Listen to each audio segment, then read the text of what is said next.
Hello friends, चॅनलमध्ये पुन्हा एकदा तुमचं खूप खूप स्वागत. सो दशावतार या चित्रपटाचा हा डिटेल रिव्ह्यू व्हिडिओ असणार आहे आणि आय नो की आम्ही थोडा उशिरा घेऊन येतोय व्हिडिओ. त्याबद्दल सगळ्यात आधी तुम्हा सगळ्यांची माफी मागतो. झालं असं की माझ्या फॅमिलीला एका अनएक्सपेक्टेड मेडिकल इमर्जन्सीमधनं जावं लागतंय.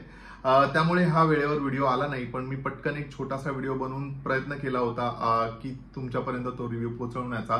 बट एक डिटेल रिव्ह्यू करण्याची इच्छा खूप मनात होती, कारण खूप महत्वाची फिल्म आहे ही, खूप महत्वाचा चित्रपट आहे आणि एक काय म्हणतात ना, मराठी चित्रपट सृष्टीमध्ये एक वेगळंपणा दाखवणारा चित्रपट आहे. त्यामुळे त्या फिल्म बद्दल एक डिटेल रिव्ह्यू व्हायलाच हवा होता आणि आता थोडीशी परिस्थिती बेटर असल्यामुळे मी हा रिव्ह्यू करतोय आणि तुमच्या बरोबर शेअर करणार की मला कशी वाटली ही फिल्म आणि काय आहे. म्हणजे ऑलमोस्ट 2 आठवडे रिलीज होऊन झालेत आणि सगळीकडे बॉक्स ऑफिसवर या फिल्म बद्दल बोललं जातंय, खूप अप्रिशिएट केलं जातंय. बट एक्झॅक्टली जर का अजूनही तुम्ही ही फिल्म पाहिली नसेल तर एक्झॅक्टली काय आहे या फिल्ममध्ये ज्यामुळे ही फिल्म एवढी लोकांना भावते, एवढी लोकांपर्यंत पोहोचते, किंवा याच्यात काही फ्लॉज आहेत का, तेच आपण ह्या व्हिडिओमध्ये बोलणार आहोत. सो पटापट व्हिडिओला सुरुवात करूया.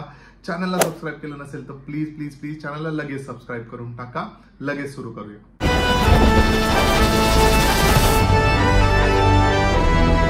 सो जेव्हा जेव्हा पृथ्वीवर काहीतरी विपरीत घडत असेल तेव्हा तेव्हा देवांनी येऊन वेगवेगळे अवतार घेतलेत आणि विष्णुदेवांनी घेतलेल्या 10 अवतारांपैकीच काही अवतारांची झलक आपल्याला या फिल्ममध्ये पाहायला मिळते.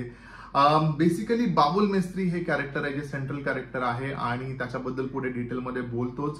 पण हे जे कॅरेक्टर आहे आणि दशावतार ह्या गोष्टीशी हा माणसाला प्रचंड प्रेम आहे, प्रचंड आदर आहे. स्वतःला म्हणजे दशावतारांमध्ये काम केल्याशिवाय तो राहू शकत नाही आणि दशावतार ही अतिशय जुनी परंपरा आहे, एक लोककला आहे. 800 वर्ष जुना असा इतिहास आहे त्याला आणि त्याच गोष्टीशी निगडीत हे कॅरेक्टर आहे. पण ह्या कॅरेक्टरच्या आयुष्यात एक असा मोठा ट्विस्ट येतो की ज्यामुळे पुढे काय काय घडतं आणि म्हणजे जी कथा आहे ती एका वेगळ्याच वळणावर कशी जाते हे सगळं आपल्याला ह्या फिल्ममध्ये पाहायला मिळतं. सिद्धार्थ मेनन याने बाबुल मेस्त्रीच्या मुलाचा रोल केलाय आणि ह्या दोघांमधलं नातं खूप छान आवडेल तुम्हाला. खूप बघायला मजा येते, त्यांच्यातली जी नोकझोक आहे ती बघायला देखील खूप मजा येते. आणि ओव्हरऑल जर सांगायचं झालं तर एक थोडक्यात सांगतो, एक मिस्टिरियसपणा तर ह्या अख्ख्या कथेमध्ये आहे, पण हा एक रिव्हेंज ड्रामा आहे आणि तो कसा आहे हे तुम्ही नक्की जाऊन थिएटरमध्ये पाहायलाच हवं. सो या फिल्म मधल्या कलाकारांबद्दल आपण बोलूया आणि सगळ्यात महत्वाचं कॅरेक्टर बाबुल मेस्त्री जे दिलीप प्रभावळकरांनी प्ले केलंय आणि वयाच्या ऑलमोस्ट 80 वर्ष प्लस त्यांचं वय आहे आणि ह्या वयात ह्या ताकदीचं कॅरेक्टर, एवढे व्हेरिएशन्स, एवढ्या व्हरायटीज, आय मीन बॉस, त्यांना बघितल्यानंतर तुम्ही लिटरली थक्क व्हाल की ह्या माणसाकडे कुठून एवढी एनर्जी आहे आणि कसा हा माणूस, एवढे छोटे छोटे ऍक्शन सिक्वेन्सेस आहेत, त्या खूप शेड्स आहेत त्या रोलला, खूप वेगवेगळे व्हेरिएशन्स आहेत आणि हा माणूस खूप ताकदीने आपल्या समोर ते परफॉर्म करतो आणि ते बघून ना लिटरली आपण अवाक होऊन राहतो. या दिलीप प्रभावळकर सर, माझ्याकडून तुम्हाला खरंच खूप मोठा सॅल्यूट आहे. ह्या वयात ह्या लेवलची अशा ताकदीची भूमिका तुम्ही साकारण्यासाठी. इतर कलाकारांबद्दल देखील बोलूया. सो सिद्धार्थ मेनन यानेही त्याची भूमिका खूप उत्तमरित्या केली आहे. प्रियदर्शनी इंदलकर हिनेही खूप उत्तमरित्या तिची जी भूमिका आहे त्याच्यातल्या ज्या शेड्स दाखवल्यात खूप उत्तमरित्या दाखवल्यात. त्यानंतर विजय केंकरे आहेत, महेश मांजरेकर सर आहेत, भरत जाधव आहेत, असे अनेक, अभिनय बेर्डे आहे. लांब लचक लिस्ट आहे ज्यांनी खूप जीव ओतून ह्या फिल्ममध्ये काम केलंय आणि स्वतःचं एक जवळचं प्रोजेक्ट म्हणून काम केलंय आणि ते आपल्यापर्यंत पोहोचतं देखील. यांची जी एनर्जी आहे किंवा यांचा ह्या फिल्मली जी इन्व्हॉल्वमेंट आहे ना, तो खूप छान पद्धतीने आपल्यापर्यंत पोहोचते आणि म्हणूनच मला वाटतं ही लोकांना खूप जवळची वाटते फिल्म आणि लोक खूप रिलेट करू शकतात या फिल्मला. सो प्रत्येक कलाकाराने या फिल्ममध्ये जीव ओतून काम केल्याचं तर डेफिनेटली आपल्याला दिसतं.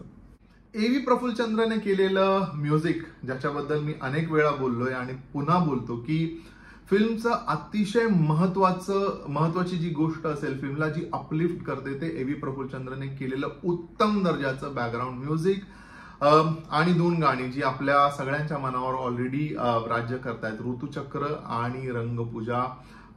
खूप छान वाटतं थिएटरमध्ये बघायला, ऐकायला. त्यामुळे once again congratulation A V. Prafullachandra for giving us ह्या दर्जाचं मराठी म्युझिक, ज्यामुळे एक वेगळा फ्लेवर, एक वेगळेपण जाणवतं आणि खूप मजा येते ते ऐकायला.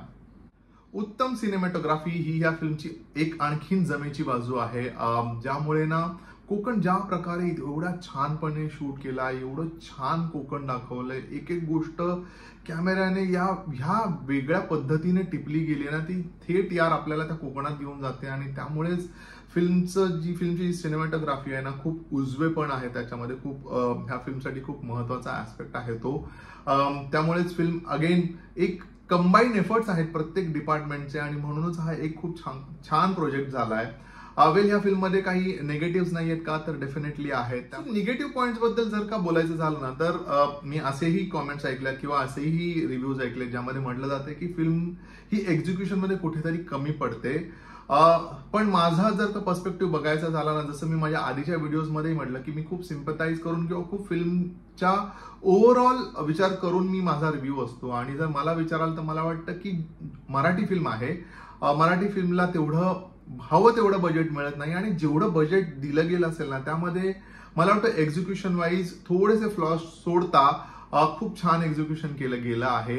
बट जर का ह्या फिल्मला एक खूपच मिस्टिरियस पद्धतीने प्रेझेंट करायचं झालं असतं, तर मला वाटतं एक टिपिकल मल्याळम इंडस्ट्रीमध्ये जशा फिल्म बनतात ना, तशा प्रकारची फिल्म झाली असती, जिला खूप छान बजेटही असतं आणि खूप जास्त ट्विस्ट टर्न्स असते. पण मला वाटतं कुठेतरी कॉन्शियस एफर्ट देखील असू शकतो की मातीतली स्टोरी आहे आणि तेवढीच रॉ ठेवूया, तेवढ्याच रॉ पद्धतीने प्रेझेंट करूया, खूप जास्त ग्लॅमराईज न करता. म्हणजे this is just my perspective.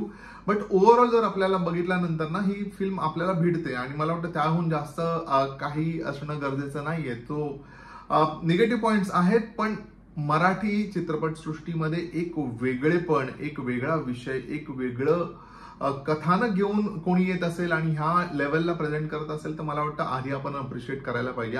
So थोडक्यात जर का सांगायचं झालं ना, तर कोकणाच्या मातीतली कथा, आपली संस्कृती, त्याचबरोबर एक उत्तम कथानक, उत्तम कलाकारांची जोड, अतिशय उत्तम दर्जाची सिनेमॅटोग्राफी आणि एक दर्जेदार असं एक म्युझिक, ह्या सगळ्यांना मिळून जे तयार होतं, जे मिश्रण तयार होतं, त्याचं नाव आहे दशावतार. तुम्ही न चुकता थिएटरमध्ये जाऊन ही फिल्म नक्की पहा. कशी वाटली कॉमेंट करून सांगायला विसरू नका, आणि माझा रिव्ह्यू कसा वाटला हे देखील मला कॉमेंट करून सांगा. आपण भेटूया पुढच्या रिव्ह्यू मध्ये. मी फिल्मला देतोय 4 स्टार्स.